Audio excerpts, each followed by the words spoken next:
Serial उड़ने की आशा, यहाँ सचिन भी सोचता होगा कि मेरी लाइफ में प्रॉब्लम्स कब खत्म होंगी, लेकिन मेरी इसमें सिंपल सी एक ही राय है कि भगवान उसी को प्रॉब्लम ज्यादा देता है जिसके पास इन प्रॉब्लम्स का सामना करने की क्षमता होती है। तो जब आपकी लाइफ में ऐसा लगे ना कि हर तरफ से सिर्फ दिक्कतें ही दिक्कतें आ रही हैं, तो याद रखिए कि आप में इतनी काबिलियत है, आप इतने सक्षम हैं कि आप उन दिक्कतों का सामना कर सकते हैं ना। इतना ज्यादा ज्ञान मैंने क्यों दिया, हुआ कुछ ऐसा है उड़ने की आशा में कि सचिन के ऊपर अब अपने घर को बचाने की जिम्मेदारी भी आ गई है। देखिए कैसे।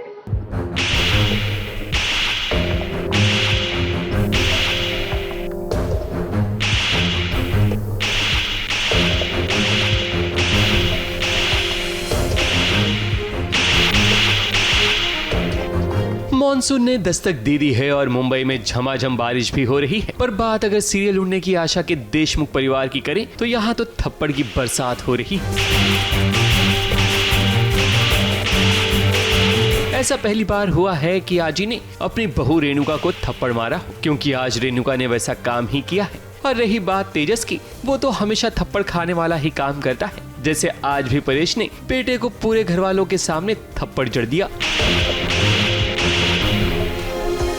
माँ और बेटे ने ही मिलकर तो देशमुख परिवार की धज्जियां उड़ा दी और अब ये सभी तो रोड पर आने वाले हैं। वैसी इतनी हालत टाइट है और सब अपने अपने खर्चे देख रहे हैं, ऊपर से अभी ये पैसे लौटाने हैं लेनदार को। तो आजी बोलती है मैं गांव का घर बेच दूंगी और सचिन आजी को मना कर रहा है कि ऐसा मत कर, हम लोग सब संभाल लेंगे इधर। तो आजी को लग रहा है उनकी जिम्मेदारी है घर की बड़ी होते हुए, पर सचिन अभी आजी को कन्विंस कर लेता है कि हम लोग देख लेंगे, देखो ये सब करने का जरूरत नहीं है, तू अपना देख। मैं भी उससे एक वादा लेती हूँ कि आज से मैं तेरे लिए थोड़ा थोड़ा पैसा इकट्ठा करूँगी, तुम्हारे भविष्य के लिए या तुम्हारे बुरे वक्त के लिए।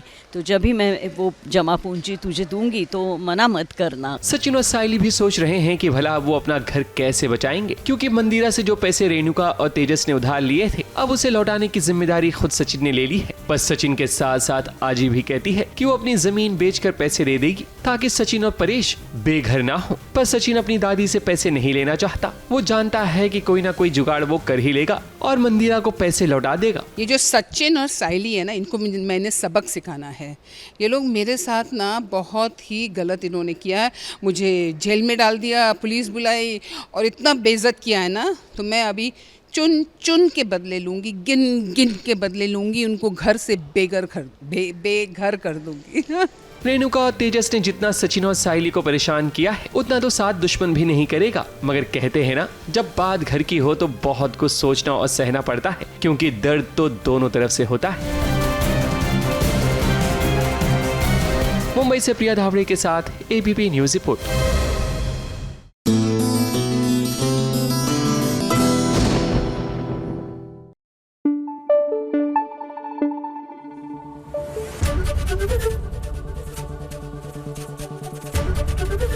एबीपी न्यूज आपको रखे आगे। आ गई है चुगलखोर आंटी जी, कुछ देर बैठिए और सुनिए इनकी मजेदार चुगलियां। लो भाई, आ गई हूँ मैं आप सभी के लिए टीवी सीरियल्स की ढेर सारी चुगलियां लेकर। तो आप सभी कान खोल कर सुनिए मेरी चुगलियां। सबसे पहली चुगली लेकर आई हूँ सीरियल अनुपमा की। अब देखिए, जैसे अनुपमा को वनराज ने उसके घर से निकाल दिया था, कुछ उसी तरह से प्रेम राही को निकाल देगा और ऐसे में अनुपमा ही आएगी अपनी बेटी को बचाने के लिए। लेकिन यहाँ राही अनुपमा की बात नहीं सुनेगी। क्या कर रही है? मेरा भी घर है। ये मेरा घर है राही, और तुम्हारे लिए इस घर में अब कोई जगह नहीं है। Get out! निकल जाओ मेरे घर से, निकल जाओ मेरे घर से। हम अपने घर जाएंगे। आपका अपना घर कहाँ है मम्मी? ना आपका कोई अपना घर है और ना मेरा। औरत का कोई अपना घर नहीं होता है मम्मी। इतने सालों से माँ की छत को अपना समझा, ससुराल की दहलीज को अपना समझा और अपना घर तो बना ही नहीं। वैसे मैं आपको ये बता दूं कि कुछ दिनों तक ना अब राही शो में नजर नहीं आएंगी, क्योंकि वो अपने मंगेतर के साथ स्विट्जरलैंड गई हैं घूमने के लिए।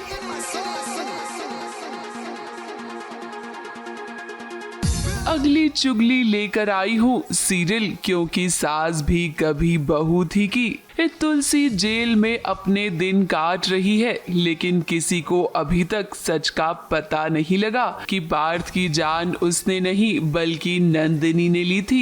इसी बीच वैष्णवी जेल में आएगी सच का पता लगाने के लिए, लेकिन जैसा कि आप जानते हैं कि सच इतनी जल्दी सामने नहीं आता, तुलसी भी वैष्णवी को सच नहीं बताएगी। अब जैसी कहानी यहाँ चल रही है, कुछ उसी तरह की कहानी अंगद और वृंदा की भी है। वृंदा के सामने भी ये सच नहीं आएगा कि इतने दिनों से अंगद और उसे दूर करने की जो प्लानिंग की जा रही है वो किसी और ने नहीं बल्कि विक्रांत ने की है। और मैं आपको ये बता देती हूँ कि आगे चलकर ना ये सच इतनी जल्दी खुलने भी नहीं वाला, क्योंकि कृपा को मौत के घाट उतार देगा विक्रांत। वीडियो सबको दिखाना चाहिए था। जब वृंदा चाची आपको भला बुरा कह रही थी, आपको सुना रही थी, अगर ये वीडियो आप दिखा देते तो सबको सच का पता चल जाता ना। इन्होंने आपको धोखा दिया है। सर अगर मेरी जॉब गई ना तो आप भी गए।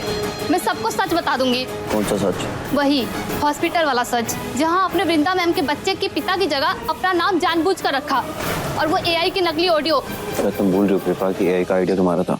हाँ, पर बनवाया तो आपने था ना। पैटर्निटी टेस्ट की रिपोर्ट जो आपने बदलवाई थी वो सब कुछ बता दूंगी मैं।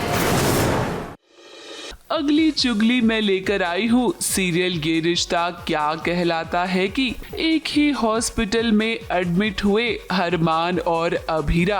अब जैसा कि ये मैं आपको पहले बता ही चुकी हूँ कि अभीरा को हार्ट अटैक आएगा, और लीजिए वही हुआ।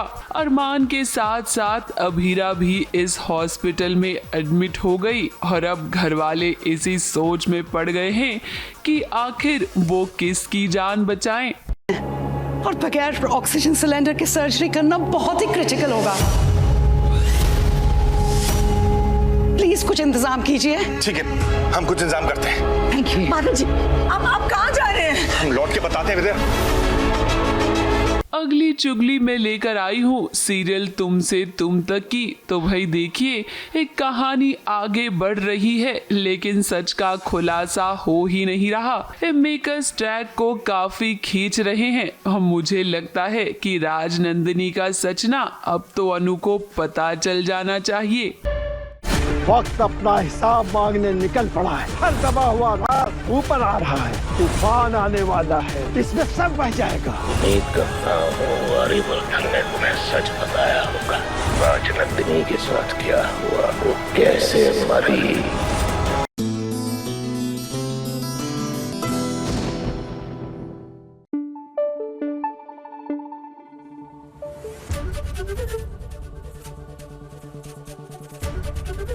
एबीपी न्यूज आपको रखे आगे।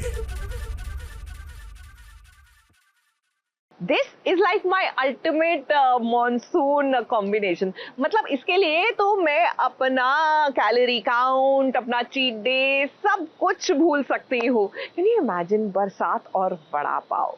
उफ, मैं हर रोज खा सकती हूँ, पूरे मॉनसून सीजन ये रोज खा सकती हूँ। लेकिन for that it has to be like the authentic vada pav, and it has to be झमाझम मुंबई वाली बरसात। वेल, हम नहीं तो कोई तो है जो मुंबई की इस बरसात का आनंद ले रहा है वड़ा पाव के साथ। कौन है वो, आइए दिखाते हैं।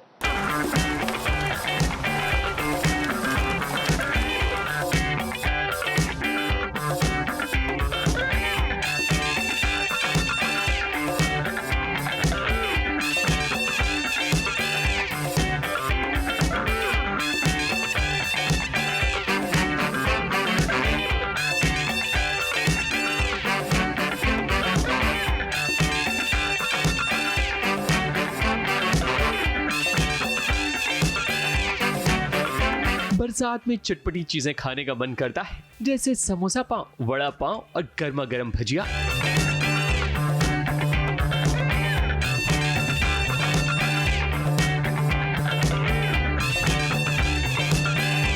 तो भला ऐसे में सीरियल बरेली के बच्चन के कलाकार कैसे पीछे रहते, और तो तब जब बच्चन परिवार में संगम आ गई हो।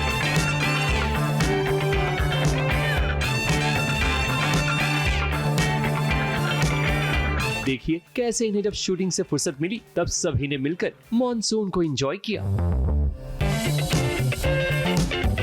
मैं आई थी पहले 1-2 साल पहले, तब भी बारिश हुई थी। मेरा आइडिया ऑफ मुंबई वाज पूरे टाइम बारिश, और अभी मानसून लेट आए मुंबई में, तो मैं इंतजार था। पर अब मन कर रहा है कि बस हो जाए और ना हो। बात हो जाए, अभी तो शुरू हुई है। ज़्यादा ही हो रही है, कुछ ज़्यादा ही।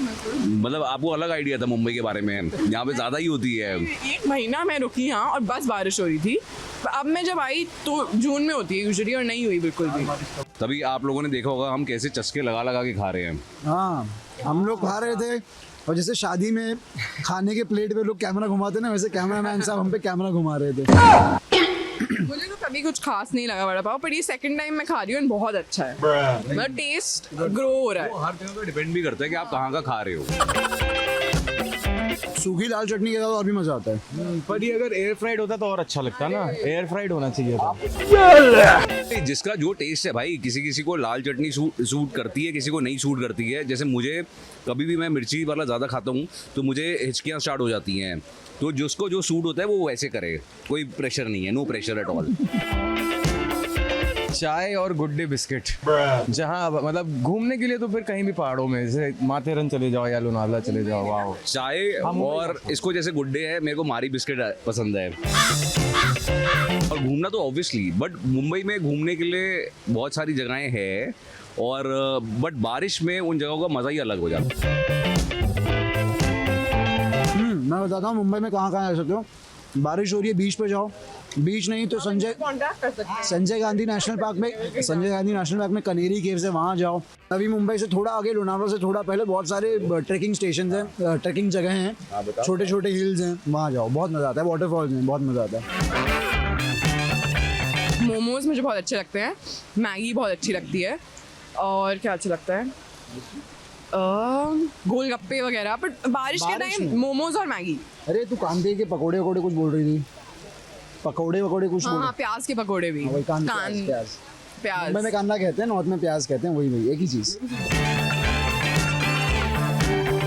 तो थैंक यू एबीपी न्यूज़, मज़ा आ गया हमको इस मॉनसून स्टोरी में हिस्सा लेके, मॉनसून डायरीज। और thank you for the vada pav, बहुत टेस्टी था। बस इसी की कमी थी, अब अच्छे से पेट भर गया है और बहुत एंजॉय किया। पेट भर गया, मन नहीं भरा। कृष्णा और संगम की कहानी भी बड़ी चटपटी और मसालेदार है, ठीक इस वड़ा पाव की तरह। अब देखते हैं कि इस मॉनसून में संगम के दिल में क्या कृष्णा के लिए प्यार के फूल खिलते हैं या फिर नहीं। मुंबई से विशाल शर्मा के साथ एबीपी न्यूज़ रिपोर्ट।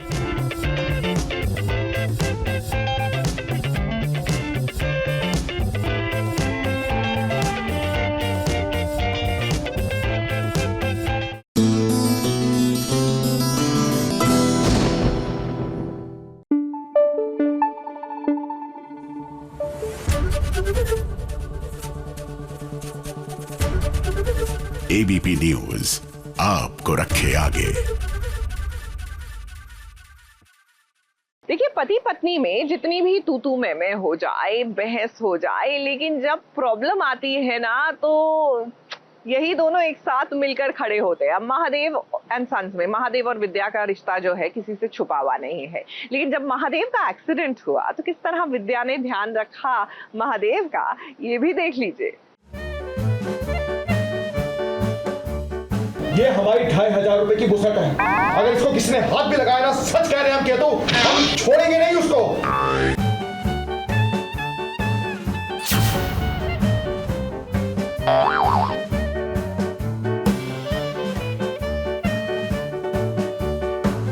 बड़ी चोट लगी है, तुम डॉक्टर के पास क्यों नहीं लेकर गए? जब खुद डॉक्टर के पास नहीं गए तो हमें तो करनी पड़ेगी ना डॉक्टरी।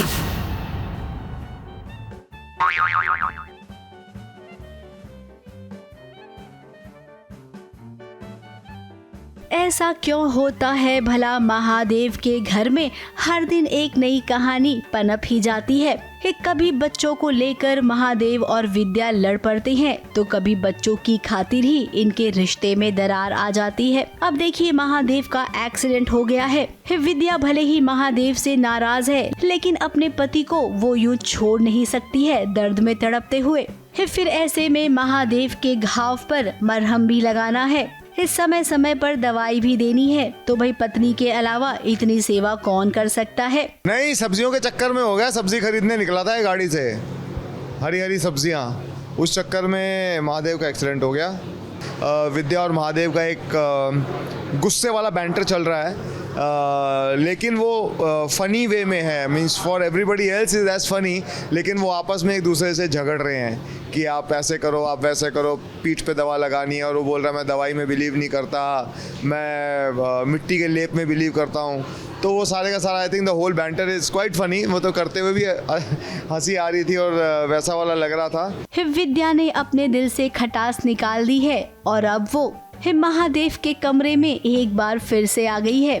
अब ये कमरा कभी उसका भी तो था, अब यहाँ पर परिवार के बाकी सदस्य भी हैं। मोगरा घर की चाबियाँ अपनी सासू माँ को लौटा रही है। अब यहाँ पर विद्या ने कहा कि जब तक महादेव मुझसे माफी नहीं मांगेंगे, मेरा सम्मान मुझे नहीं लौटाएंगे, मुझे ये चाबियाँ नहीं चाहिए। अब बात एक तरीके से सही भी है। हमें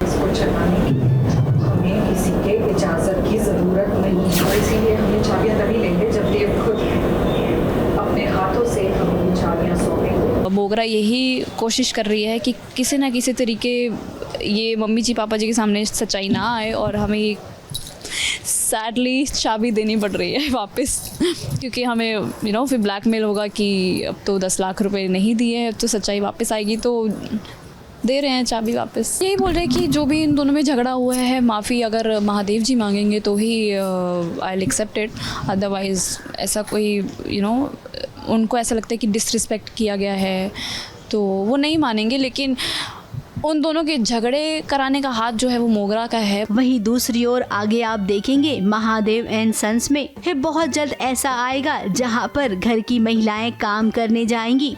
अब महादेव का कहना है कि घर चलाने के लिए केवल मर्दों की कमाई जरूरी होती है। अब यहाँ पर विद्या और घर की बाकी लेडीज मिलकर महादेव की सोच को बदलेंगे। घर के खर्च में कंट्रीब्यूशन औरतों का भी होता है। वो अलग बात है कि अभी तक घर में औरतें नहीं कमा रही थी, लेकिन अब अपने आत्मसम्मान के लिए अपने पैरों पर खड़ी होंगी महादेव एंड सन्स की औरतें। मुंबई से प्रिया धवड़े के साथ एबीपी न्यूज रिपोर्ट।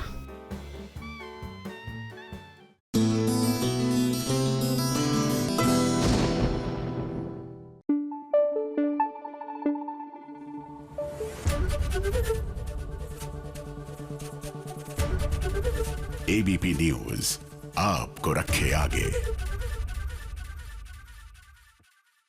सीरियल पति ब्रह्मचारी, पत्नी ठहरी आईपीएस ऑफिसर और पति अपनी ही सरकार चलाएंगे तो कैसा होगा नजारा, ये तो हम भी देखना चाहते हैं।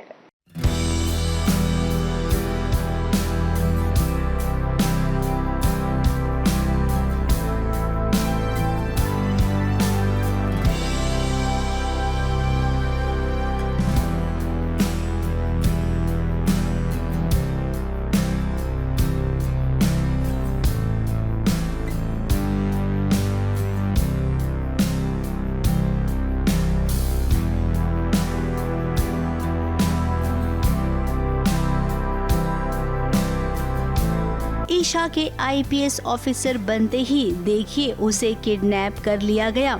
अब ईशा को लगा था कि वो घर पहुंचकर पूरे परिवार वालों को सरप्राइज देगी, लेकिन यहाँ तो कुछ और ही हो गया। ईशा ने जब अपनी आंखों के सामने अपने परिवार वालों को देखा तब वो चौंक गई। उसके मन में बहुत सारे सवाल आने लगे, लेकिन अभी के लिए परिवार वालों ने उसके सवालों के जवाब नहीं दिए। हाँ, तो एक्चुअली ईशा आती है सरप्राइज़ देने सूरज को, कि वो सूरज को कहती है कि मैं 2 दिन बाद आऊँगी और 1 दिन पहले पहुँच जाती है, क्योंकि वो सरप्राइज़ देना चाहती है कि मैं अब वर्दी में आ चुकी हूँ, जो कि सबका सपना था। सूरज ने भी कहा था कि आप अब वर्दी में ही मेरे सामने आएंगी, तब तक आप बात नहीं करेंगी। तो ऐसे ईशा और सूरज की बातें होती है। और हॉस्टल से भी ईशा सिर्फ 1 दिन बात कर पाती थी, संडे, बाकी दिन फ़ोन तो रहता नहीं है ट्रेनिंग में। तो वो बहुत ऐसे लंबा सफ़र और 1 साल का लीप हो जाता है, जिसमें ईशा आईपीएस बन जाती है और यहाँ कहानी बदल चुकी है सारी। सूरज जो अब बन गया है दादा भाई, उसे देखकर तो एकदम से चौंक गई ईशा कि सूरज तुमने ये क्या हालत बना ली है। 1 साल पहले जो आईएएस ऑफिसर था अब वो दादा भाई क्यों बन गया। अब यहाँ पर फिर सूरज ने झूठ कह दिया ईशा से। उसने कहा कि ये सब केवल बस ऐसे ही है। अब 1 साल में बहुत कुछ बदल गया। इतना बदला है कि ईशा को कुछ नहीं बताया गया। अब जब ईशा लौट आई है तो जाहिर सी बात है उसे पता चलेगा कि अब सूरज IAS ऑफिसर नहीं रहा, वो एक गुंडा बन गया है। तो वहीं ईशा को नया केस सौंपा जाएगा दादा भाई का। वो दादा भाई जो उसका अपना पति है। तो सिस्टम में रह के अब अपने रिश्ते के खिलाफ ईशा कैसे लड़ेगी? क्या सूरज को सही रास्ते पर लाएगी या फिर इस सूरज को एक अपराधी समझकर उसके खिलाफ कार्रवाई करेगी? 2 लोगों की कहानी अब वापस से शुरू हो गई है, जो कि ईशा सूरज हमेशा से ही आप सबके फेवरेट है। अब ये शुरू होगी कि एक कानून के दायरे में रहकर काम करना चाहता है और एक कानून के दायरे से बाहर ही रहकर काम करना चाहता है। तो अब कितना इनके बीच में मतलब कि क्लैशेस होंगे, ये सब तो आप सभी को देखने में बहुत ज़्यादा मज़ा आएगा। अब कितना कुछ बदल गया है तो जाहिर सी बात है कि आगे भी बहुत कुछ बदलेगा। 2 प्यार करने वाले एक दूसरे के खिलाफ हो जाएंगे। हमें तो कहानी अब आगे कुछ ऐसी ही समझ में आ रही है। इससे आगे अगर हम कुछ कहेंगे तो आपको लगेगा कि हमने जो कहा था वो हुआ नहीं। अब क्या करे, राइटर कभी भी ईशा और सूरज के लिए अच्छी कहानी नहीं लिखते हैं, ये कभी भी उन्हें मिलवाते नहीं हैं। ये देखकर ना हमें भी अफसोस होता है। मुंबई से प्रिया धवड़े के साथ ABP न्यूज़ रिपोर्ट।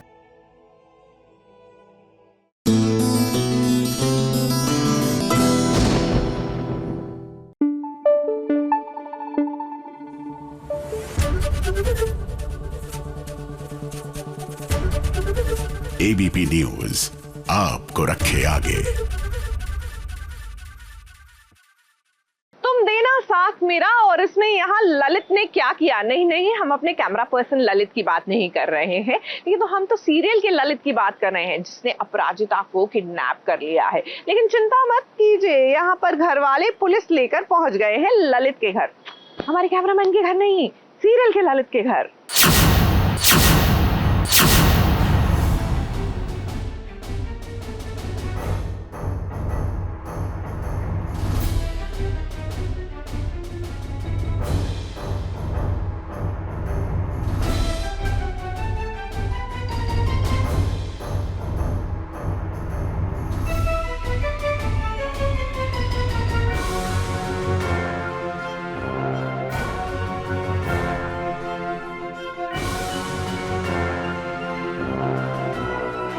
रक्षित ने पकड़ ली है ललित की गिरेबान, क्योंकि अपराजिता के लिए वो कुछ भी कर सकता है। खुद भले ही लफड़े झगड़े से दूर रहता हो, लेकिन यहाँ ललित की गिरेबान पकड़कर खतरा मोल ले लिया है।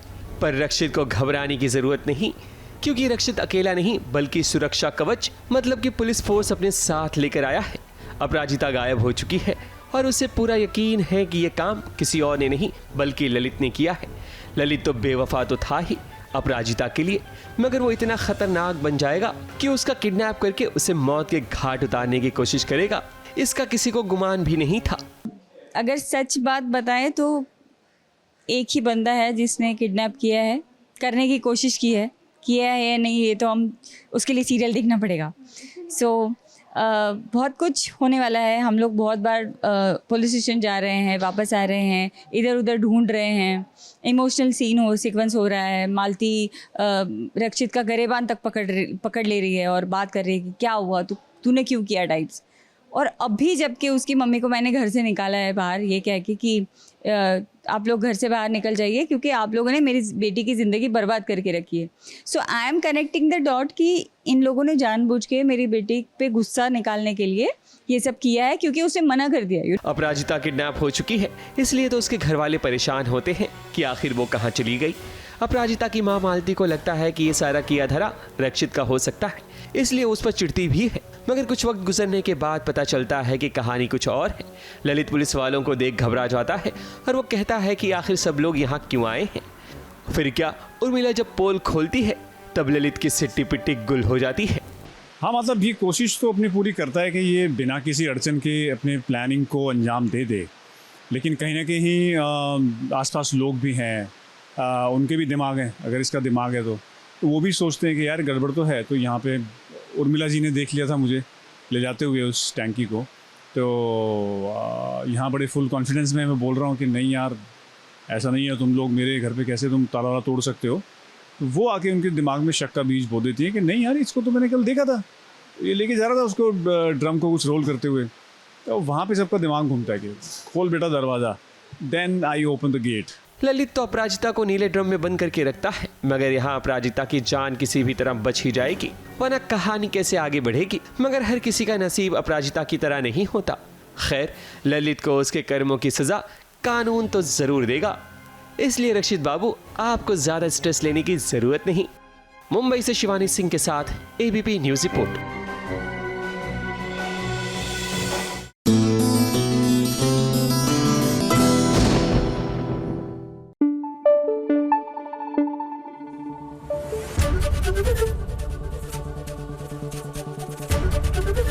एबीपी न्यूज आपको रखे आगे। अब देख तो लिया है इन लोगों ने एक दूसरे को, मुलाकात कब होगी। हम बात कर रहे हैं सीरियल मन्नत की, जहां मन्नत और दुआ ने विक्रांत को देख लिया, विक्रांत ने इन दोनों को देख लिया, लेकिन भैया मुलाकात तो कराओ ताकि कहानी आगे तो बढ़े।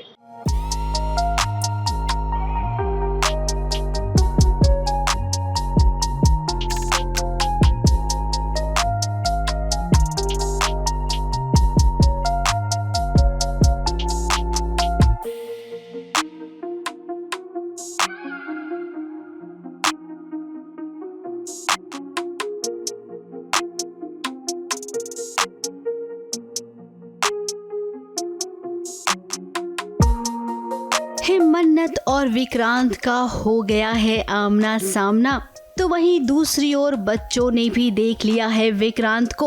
अब बच्चे मन्नत से आके कह रही हैं कि उन्होंने विक्रांत को देखा है। जिसने जान बचाई थी वो अभिमन्यु है और दुआ कही थी कि नहीं वो विक्रांत है, पापा है। एंड तो हम लोग निकल पड़े हैं देखने के लिए कि अभिमन्यु कौन है।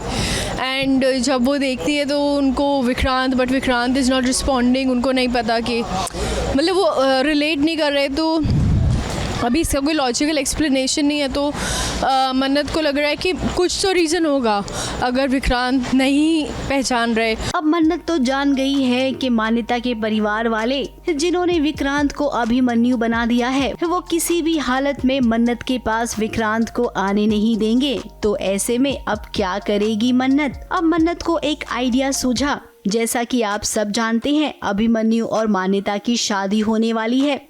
मान्यता की बहन समरागी बहुत ही चालाक है। बच्चों की तस्करी के केस में इनका परिवार कभी भी फंस सकता है। तो ऐसे में समरागी ने फैसला लिया है कि मान्यता और अभिमन्यु की शादी बाहर होगी, यानी कि अलग कंट्री में। फिर ऐसे में अगर विक्रांत ना देश से बाहर चला जाएगा तो कैसे वापस लाएगी अपने विक्रांत को मन्नत? इसीलिए मन्नत ने पुलिस में कंप्लेन लिखा दी है। अब जब इनके परिवार पर इल्जाम लगेगा बच्चों की तस्करी का, तो ये भारत छोड़कर कहीं नहीं जा सकते हैं। और ये हेड्स अप रौनक जी ने दिया था, जो मन्नत के प्राइवेट इन्वेस्टिगेटर हैं, उन्होंने बोला था। तो इसका सोल्यूशन ये निकाला इन लोगों ने मिलके कि पुलिस को इन्फॉर्म कर दिया, क्योंकि अभी चाइल्ड ट्रैफिकिंग का जो किडनैपिंग हो रही थी तो उसमें उनका इन्वॉल्वमेंट है, क्योंकि अभिमन्यु ने बचाया है दुआ को और बाकी बच्चों को। तो पुलिस इन्वेस्टिगेट करेगी उन्होंने क्या देखा क्या नहीं देखा, तो he can not leave the city और द कंट्री। तो मन्नत को वक्त मिल जाएगा विक्रांत को सब कुछ याद दिलाने का। अब मन्नत ये जान गई है कि जरूर कोई बात है। जब विक्रांत ने मन्नत को देखा तो उसने रिएक्ट नहीं किया। आखिर वजह क्या है ये जानेगी मन्नत। तो वहीं दूसरी ओर विक्रांत को तो कुछ पता ही नहीं है। वो तो जब जब मन्नत को देखता है उसे ना पुरानी यादें याद आती हैं। चीज़ों को देख के बड़ा अच्छा लगता है। जैसे वो रेस्टोरेंट में गया था तभी ऐसा लग रहा है यार, एक अजीब सी पता नहीं घरेलू वाली फीलिंग आ रही है। पहली बात तो एक इंसान को बार बार फ्लैश में देखना, अपने मेमोरी में देखना, ऐसे झलक उसके दिखना बड़ी अजीब सी बात है। और फिर उस इंसान से मिलना, तो ये अभिमन्यु का ना दिमाग बड़ा हिल जाता है। लेकिन वो यादें अभी भी धुंधली हैं। फैंस को हम कहेंगे कि कुछ ही दिनों की बात है। आप जैसा चाहते हैं ना वैसा होगा। मन्नत और विक्रांत एक बार फिर से एक हो जाएंगे। मुंबई से प्रिया धवड़े के साथ ABP news report.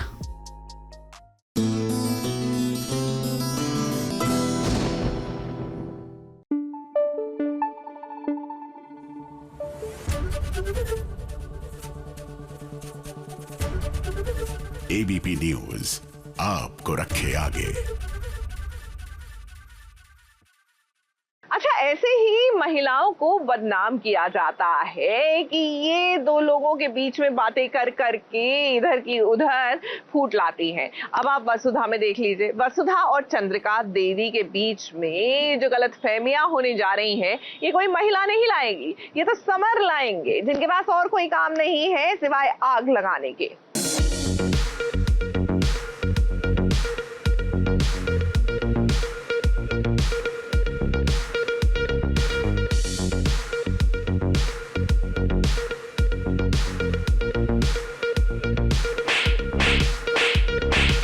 Chandrika Devi की नजरों से समर बच सकता है, मगर दादी सा की नजरों से बच पाना मुश्किल ही नहीं नामुमकिन है। दादी सा ने वसुधा, देव और पूरे घर वालों के सामने समर का सच रिवील कर दिया है कि समर ही वसु के खिलाफ काम कर रहा है, जिसके कारण उसे दादी से थप्पड़ भी मिलता है। मगर कमजोर इंसान की ये निशानी होती है कि जब वो खुद फंसने वाला होता है तो वो सारा इल्जाम दूसरों पर लगा देता है, जैसे कि समर ने किया।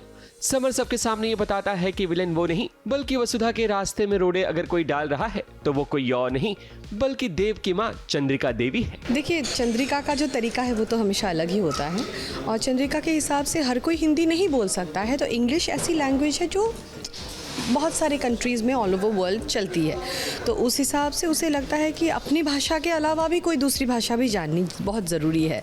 तो इसके लिए उस तरह से उसको वो बोलती है कि अगर इतना ये था तो सीख लेना चाहिए था, अगर मेरी इज्जत की इतनी परवाह है तो तुम्हें इंग्लिश सीख लेनी चाहिए थी। बहुत डर रही है समझ। हाँ, यही कि अगर उसको बिजनेस वुमेन बनना है, वर्ल्ड फेमस बिजनेस वुमेन बनना है, तो एटलीस्ट इंग्लिश तो सीखनी बहुत ज़रूरी है। चंद्रिका बहुत अलग तरीके से साथ देती है या नहीं देती है। बहुत बार वो ऐसा करती है कि वसुधा को जानबूझ के फंसा देती है ताकि चीज़ों को समझ में आए, और मतलब कैसे, मतलब प्यार से नहीं समझाती है, वो थप्पड़ मार के समझाती है इनडायरेक्टली। चंद्रिका देवी पर जब ये इल्जाम लगता है तब सभी घर वाले सन्न हो जाते हैं, और देव को इतना गुस्सा आता है कि वो घर के हेल्पर से कहता है कि समर को धक्के मार कर घर से निकाल दो, पर समर अपनी बेइज्जती ना करवाते हुए वो खुद वहां से चला जाता है। अब समर की ये चाल होती है कि वो वसुधा और चंद्रिका देवी के बीच एक नफरत की दीवार खड़ी कर दे। बिल्कुल, वो तो बीच बीच में आते ही रहते हैं। अभी ट्रैक इस हिसाब से चल रहा है कि वसु को एक बिजनेस वुमेन बनाना सबसे बड़ी प्रायोरिटी है, ताकि वसु को एक्सेप्ट कर लिया जाए फैमिली में। मासा की नज़रों में वो एक बिजनेस वुमेन भी हो जाए, क्योंकि वो घर तो बहुत अच्छे से संभालती है, बिजनेस भी संभालना सीख जाए। तो उसके चलते वो सीन्स और एपिसोड लिखे जा रहे हैं, but this is something very refreshing and I am sure everyone will love this scene. मैं पूरा साथ देने वाला हूँ। मैं, दादी सा और दिव्या, हम तीनों पूरी मेहनत करेंगे कि वसु इंग्लिश बोलना सीख पाए और बिजनेस स्किल्स को डेवलप कर पाए, और जिस तरह से बिजनेस डील लॉक करे, कोई नेगोशिएट करना है कुछ भी, तो हर चीज़ इंग्लिश में अगर कहीं हो रही है तो उसको कहीं भी डिसएडवांटेज ना हो और वहाँ पर भी उसको सक्सेस मिले। वसुधा और चंद्रिका देवी का रिश्ता बहुत मजबूत है। वो समर जैसे एक नहीं बल्कि 1000 लोग क्यों ना आ जाएं, फिर भी इस मजबूती को कोई तोड़ नहीं सकता।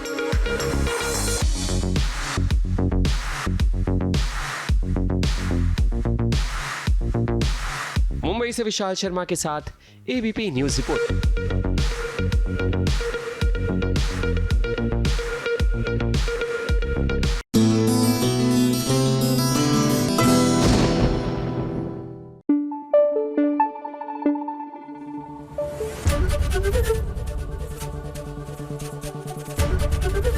एबीपी न्यूज आपको रखे आगे। शादी लाइफ में कितनी कॉम्प्लिकेशंस ले आती है ना, फिर चाहे वो टेलीविजन की जिंदगी हो या असल जिंदगी हो। न जाने क्यों हम ये नहीं समझ पा रहे कि ये एक ऐसा रिश्ता है जिसको कम से कम भारतीय संस्कृति में हम कहते हैं 7 जन्मों का ये साथ है, और इसी को सबसे सुलझावा होना चाहिए। लेकिन so many things come into play कि यही सबसे कॉम्प्लिकेटेड होता जा रहा है। अब तू ही रे दिल में देख लीजिए, संजय और वृंदा की ये जो पकड़वा शादी हुई है,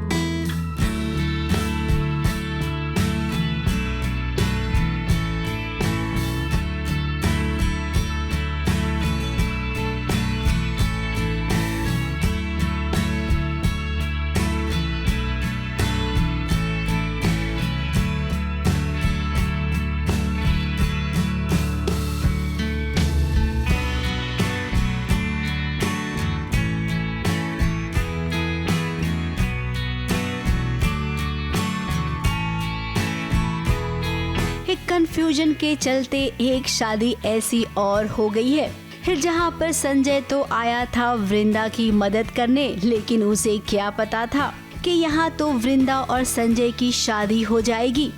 अब जब संजय को खबर मिली कि वृंदा अपनी शादी से भाग गई है, तो इंसानियत के नाते वो वृंदा को ढूंढ कर लाया और जिस मंदिर में वृंदा को वो लेकर आया है, वहीं पर उसने वृंदा संग संजय की शादी का पोस्टर देखकर एकदम से वो दंग हो गया। वो कुछ कहे कुछ करे इससे पहले गांव वाले उसे पकड़कर ले गए कि मैं शादी से भाग रही थी, मेरी नरेंद्र के साथ शादी होने वाली थी। इन लोगों ने प्लान किया था पूरा, लेकिन अतुल भाई आते हैं, मुझे बता देते हैं और पर्दाफाश हो जाता है, तो वो मुझे भगा देते हैं शादी से। अब वृंदा तो बचपन से ही संजय के सपनों में खोई थी, उसे वो अपना राजकुमार मानती थी और अब जब संजय और वृंदा की शादी हो गई है, तब ऐसे में वृंदा से ज़्यादा खुश भला कौन हो सकता है।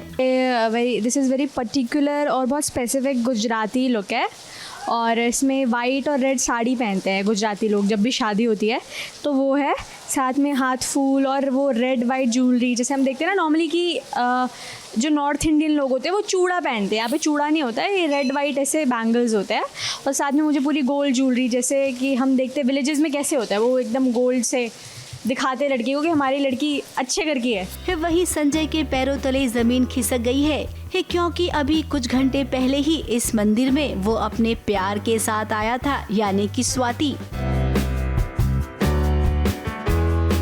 देखिए मुंबई से दूर सातारा में सीरियल तू ही रे दिल की शूटिंग हो रही है। जिस लोकेशन पर इनकी शूटिंग हो रही है वो बहुत ही फेमस लोकेशन है।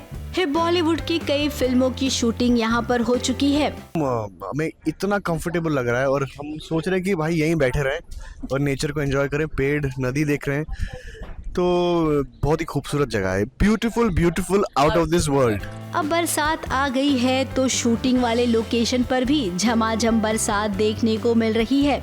अभी शादी को अगर मॉनसून वेडिंग कहें तो बिल्कुल भी गलत नहीं होगा। बहुत डिफिकल्ट होता है क्योंकि कॉस्ट्यूम भी गीली गीली होती रहती है, फिर बाल कभी ख़राब होते हैं, बार बार टचअप्स होता है, ऊपर से बारिश तेज़ हो जाए तो कट हो जाता है और फिर लाइटिंग वगैरह सब मैनेज करना।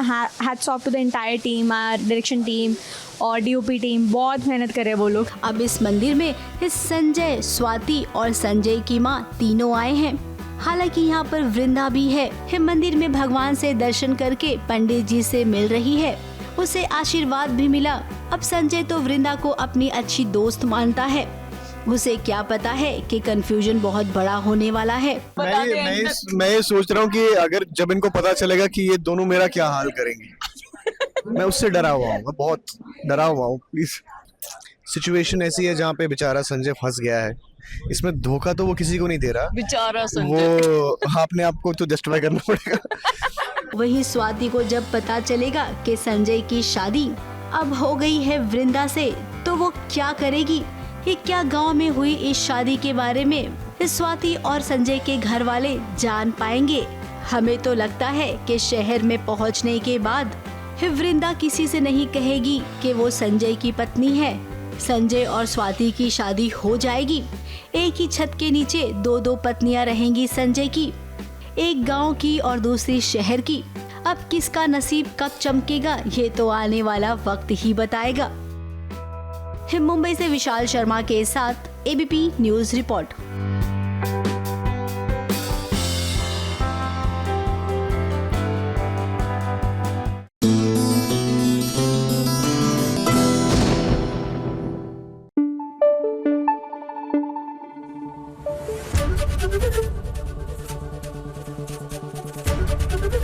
एबीपी न्यूज आपको रखे आगे। देखिए, गुस्से में लोग घर छोड़कर चले जाते हैं, एक दूसरे से लड़ लेते हैं, चीजें तोड़ देते हैं, लेकिन कभी सुना है कि गुस्से में कोई गाजर का हलवा बना रहा हो? भाई भगवान करे ऐसा गुस्सा लोगों को रोज आए। तो ऐसा गुस्सा आया है मनती सुंदर में राध्या को, और क्या गर्मा गर्म मीठा मीठा सा गाजर का हलवा बना रही है कि मेरे मुंह में तो पानी आ रहा है।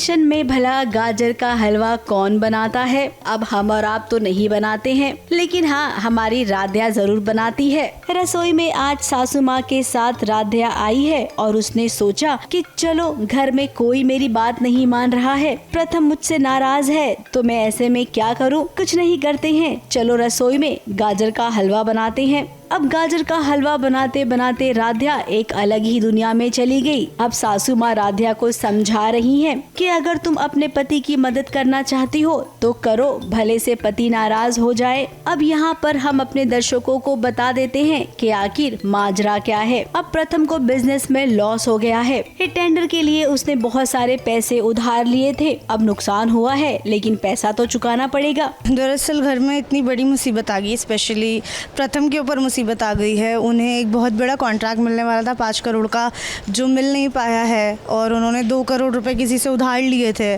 सोच के कि जब पैसे आएंगे तो रिटर्न कर दूंगा। लेकिन अभी डील भी हाथ से चली गई है। जिससे पैसे उधार लिए हैं वो लाला बहुत खतरनाक आदमी निकला। वो धमकी दे रहा है प्रथम को नुकसान पहुँचाने की, फैमिली को नुकसान पहुँचाने की, और हमारे सारे अकाउंट सीज हो गए हैं। तो कोई फुल प्लानिंग कर रहा है मित्तल परिवार को परेशान करने के लिए। प्रथम ने कुछ पैसों का बंदोबस्त कर लिया है, 50 लाख रुपए कम पड़ रही हैं। तो ऐसे में राध्या ने सोचा कि एक कुकिंग कंपटीशन होने वाला है, अगर मैं वो जीत गई तो उससे जो पैसे मिलेंगे वो प्रथम को दे दूंगी। अब प्रथम को ये मंजूर नहीं है और इसका फायदा दादी उठाएगी। राध्या जो है वो प्रथम की मदद करना चाहती है। प्रथम को 50 लाख रुपए चाहिए और वो कंपटीशन में भाग लेना चाहती है, जिसका विनिंग अमाउंट है ये। तो वो कोशिश कर रही है, लेकिन कहीं ना कहीं प्रथम का जो वो मेल ईगो है वो बीच में आ रहा है कि मैं औरत की मदद, पत्नी की मदद कैसे लूं। तो इस वजह से वो थोड़ी कश्मकश में है और उसको गुस्सा आ रहा है कि मैं अपने पति की मदद कर सकती हूं, लेकिन वो मुझे करने नहीं दे रहे हैं। प्रथम के मना करने के बावजूद राध्या उस कंपटीशन में हिस्सा लेने गई है। हालांकि उसने प्रथम के नाम पे खत लिखा है, लेकिन दादी के रहते भला कोई चीज हो सकती है क्या अच्छी? नहीं ना। तो आप समझ जाइए कि अब दादी क्या करेंगी। रजिस्ट्रेशन के लिए जा रही हैं, झूठ बोल के नहीं जाना चाहती हैं, तो प्रथम को बता के जा रही हैं, लिख के जा रही हैं, पर दादी अभी वो चिट्ठी गायब कर देंगी। वो कुछ तो मिसकम्युनिकेशन करने की कोशिश कर रही हैं कि सबको ऐसा लगे कि राध्या मतलब अपने लिए ये सारा कंपटीशन करना चाह रही है, जीतना चाह रही है, बाहर जाके नाम कमाना चाह रही है। फिलहाल प्रथम और राध्या अब एक दूसरे से कुछ वक्त के लिए नाराज रहेंगे, एक दूसरे को समझेंगे नहीं। तो आप ना चला लेना इनकी इस वाली कहानी को। मुंबई से प्रिया धवड़े के साथ एबीपी न्यूज रिपोर्ट।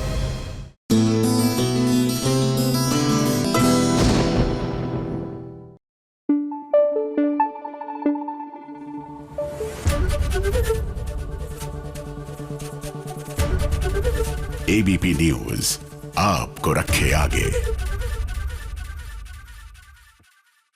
देखिए, आमतौर से जब भी हम लाइफ में कोई नई शुरुआत करते हैं ना, तो कुछ शुभ हो जाए तो कितना अच्छा लगता है हमें। लेकिन टेलीविजन की दुनिया में जब भी कोई नई शुरुआत हो और ड्रामा ना हो, तब you have to think twice, क्योंकि ये टीवी की दुनिया है। It is like totally boring without any drama. तो लक्ष्मी निवास में वीर और राधिका का गृह प्रवेश हो रहा है शादी के बाद, और यहाँ पर सासू माँ का जो फुल ऑन ड्रामा शुरू हुआ है, हाय पूछे मत।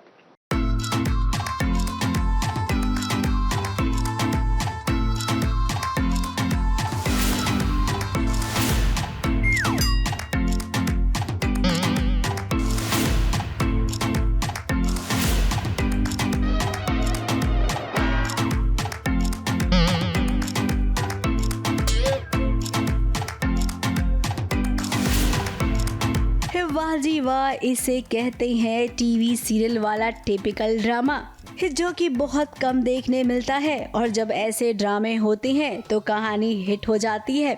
अब राधिका जिस घर में बहू बनकर गई है, उस घर के लोग पहले से ही कलाकार है। सबसे पहला कलाकार है सासू माँ।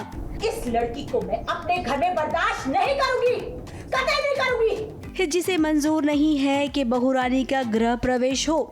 तभी तो देखिए घर की चौखट पर कितना मस्त वाला पोज देकर सासू माँ लेटी हुई है। अब इससे पहले हमने इतना अनोखा गृह प्रवेश कभी नहीं देखा। अब वीर तो अपनी माँ को अच्छे से जानता है, इसीलिए उसने कह दिया राधिका जी इस घर की बहू है और इसी घर में रहेंगी। और हाँ, ये जो टीवी सीरियल वाला ड्रामा है ना, वो कम कर दो माँ। सासू माँ की डांट बोलिए। सासू माँ की डांट खा के फुल मज़ा आ गया। Finally it's like bring it on baby. No, not from Radhika side, पर राधिका ने अभी एक्सेप्ट कर ही लिया है कि जो है वो है। ऑफ कोर्स उसके मन में काफ़ी सारे डर हैं, उन सारे डरों के साथ वो इस घर में एंटर कर रही है। और अभी तो बस शुरुआत ही हुई है। घर में एंटर करने से पहले इतना बड़ा ड्रामा हो चुका है, घर में एंटर करने के बाद ड्रामा हो चुका है। बट राधिका गिव अप तो नहीं करेगी, और वीर स्पेशली राधिका से ज़्यादा कीन है कि you know I will sort everything out. इस सब ने अपने अपने हिसाब से ताने मार दिए। वीर ने अपने परिवार वालों को साफ साफ कह दिया, अगर टीवी सीरियल वाली बहुओं की हरकत मेरी पत्नी के साथ की ना, तो मैं किसी को नहीं छोड़ूंगा। अब वीर अपनी पत्नी के लिए स्टैंड ले रहा है। यहाँ पर राधिका वीर को समझा रही है कि हर चीज को सॉल्व करने के लिए गुस्से की जरूरत नहीं होती है। परिवार वाले अभी एक अलग ही मूड में हैं, उन्हें शांति से समझाओ, इस सिचुएशन को पहले समझो। वीर को समझाती हैं कि हर चीज़ हाइपर एक्टिव करके नहीं की जाती, या हर चीज़ का सल्यूशन इम्पल्सिव नहीं होता। सो कहीं ना कहीं वीर अडेप्ट कर रहा है। राधिका जी की ऑब्वियसली वो बात सुनता है, तो उससे बहुत काम वे पे घर वालों को एक सूचना दे दी है, या एक मतलब रूल्स बता दिए हैं कि भाई आप राधिका जी के साथ कुछ ऐसा करेंगे नहीं, क्योंकि मैं यहाँ पे खड़ा हूँ 24 घंटा मेरी नज़र। टेलीविज़न में you know obviously male protagonist, उनके पास ऑफिस जाने का तो प्रोविज़न होता ही नहीं, पर 24 घंटे वो सतर्क रहेगा कि राधिका जी के साथ कोई भी गलत व्यवहार ना करे। अब देखो राधिका ऐसा है ना, वीर अपने परिवार वालों को अच्छे से जानता है, इसीलिए वो जो कर रहा है ठीक कर रहा है। आप केवल इतना ध्यान दो कि आपका पति नाराज ना हो। पति के प्यार का सम्मान करना, और हाँ, वीर से अपनी नाराजगी अब भूल जाइए। मुंबई से कैमरामैन सुजीत मिश्रा के साथ एबीपी न्यूज रिपोर्ट।